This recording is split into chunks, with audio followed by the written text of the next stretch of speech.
Assalamualaikum warahmatullahi wabarakatuh.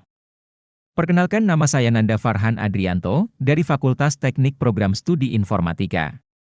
Pada kesempatan ini saya akan menjelaskan tentang apa itu Sistem Informasi Sumber Daya Manusia yang bertujuan untuk memperkaya pengetahuan tentang HRIS. Pertama-tama, saya akan menjelaskan tentang apa itu HRIS. Apa itu HRIS?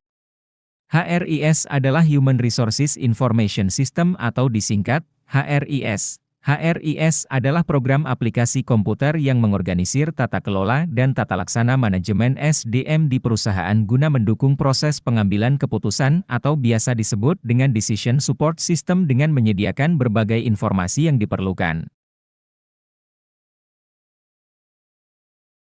Di sini saya akan menjelaskan tentang fungsi dari HRIS. Fungsi dari HRIS, yang pertama yaitu perekrutan dan penerimaan, recruiting and hiring. Kedua, yaitu untuk pendidikan dan pelatihan. Ketiga, yaitu untuk sebuah manajemen data. Dan yang keempat, yaitu penghentian dan administrasi tunjangan. Itu adalah fungsi dari HRIS. Lanjut ke slide selanjutnya. Subsistem berdasarkan input. 1. Subsistem, Sistem Informasi Akuntansi, SIA. SIA menyediakan data akuntansi bagi HRIS sehingga database berisi gambaran yang lengkap dari sumber daya personil baik keuangan maupun non-keuangan. 2. Subsistem Penelitian Sumber Daya Manusia.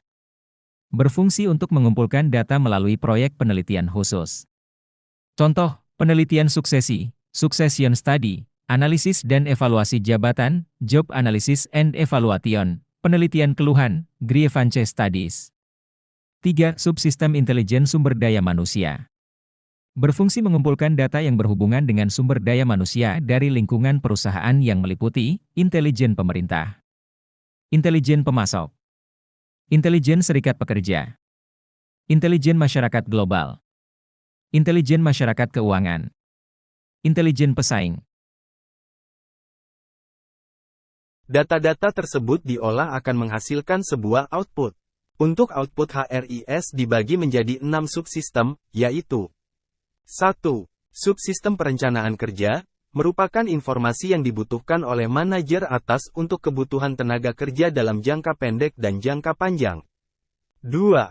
Subsistem perekrutan, merupakan informasi-informasi yang dibutuhkan untuk pengadaan tenaga kerja eksternal maupun internal. 3. Subsistem manajemen angkatan kerja, merupakan informasi yang dibutuhkan untuk mengelola sumber daya manusia di dalam organisasi. 4. Subsistem tunjangan, merupakan informasi tentang penggajian dan kompensasinya yang meliputi kehadiran, bonus, gaji karyawan. 5. Subsistem benefit, meliputi benefit yang diterima oleh karyawan. 6. Subsistem pelapor lingkungan, merupakan informasi ini berhubungan dengan keluhan-keluhan kecelakaan selama kerja, kesehatan karyawan dan lingkungan kerjanya. Berikut adalah data yang dibutuhkan oleh HRIS. 1.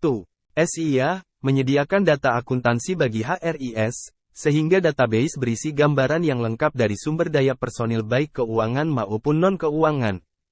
2. Penelitian SDM, berfungsi untuk mengumpulkan data melalui proyek penelitian khusus. 3. Intelijen SDM, berfungsi mengumpulkan data yang berhubungan dengan SDM dari lingkungan perusahaan. Inilah informasi yang dihasilkan dari data yang dibutuhkan. 1. Subsistem perencanaan kerja, merupakan informasi yang dibutuhkan oleh manajer atas untuk merencanakan kebutuhan tenaga kerja dalam jangka pendek dan jangka panjang. 2. Subsistem perekrutan, merupakan informasi-informasi yang dibutuhkan untuk pengadaan tenaga kerja secara eksternal maupun internal.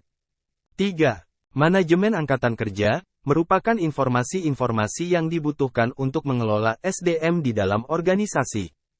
4.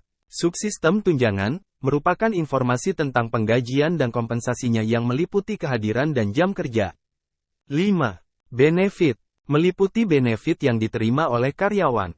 Benefit berbeda dengan kompensasi. Kompensasi lebih ke insentif yang dihubungkan dengan kinerja karyawannya, sedangkan benefit lebih ke manfaat tambahan yang diterima karyawan seperti dana pensiun. 6. Pelapor lingkungan, informasi ini berhubungan dengan keluhan-keluhan, kecelakaan selama kerja karyawan. Siapa saja sih yang menggunakan HRIS dalam perusahaan? Mungkin Anda bertanya tentang hal ini. Jika dalam perusahaan menerapkan HRIS, penggunanya adalah manajer, HRD, dan karyawan.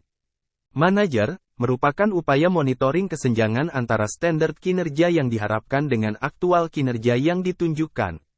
Pilar Performance Management bertanggung jawab untuk merancang sistem hingga implementasi penilaian kinerja para pegawai hingga laras dengan objektif yang harus dicapai oleh organisasi. HRD, Human Resources Department, bertanggung jawab terhadap pengelolaan sumber daya manusia dalam sebuah organisasi. Karyawan, hubungan karyawan, Employee Relations, berfungsi sebagai internal PR bagi setiap kebutuhan pegawai terhadap informasi, kebijakan dan peraturan perusahaan. Fungsi ini juga penting untuk menggali input-input dari pegawai mengenai berbagai aspek dalam organisasi. Setelah menerapkan HRIS, apa dampak positif dan negatif dari HRIS? Dampak positif: efisiensi waktu, kemudahan akses data hingga proses penarikan hasil data menjadi lebih cepat dan akurat, waktu yang dibutuhkan untuk mengelola administrasi dan data juga menjadi lebih singkat dan efektif.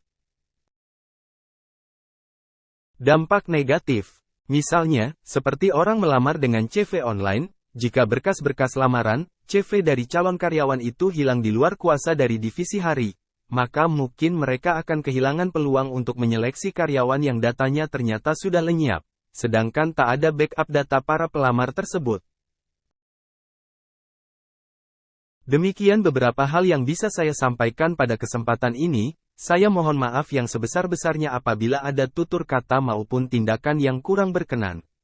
Terima kasih atas perhatiannya. Sekian dari saya. Wassalamualaikum warahmatullahi wabarakatuh.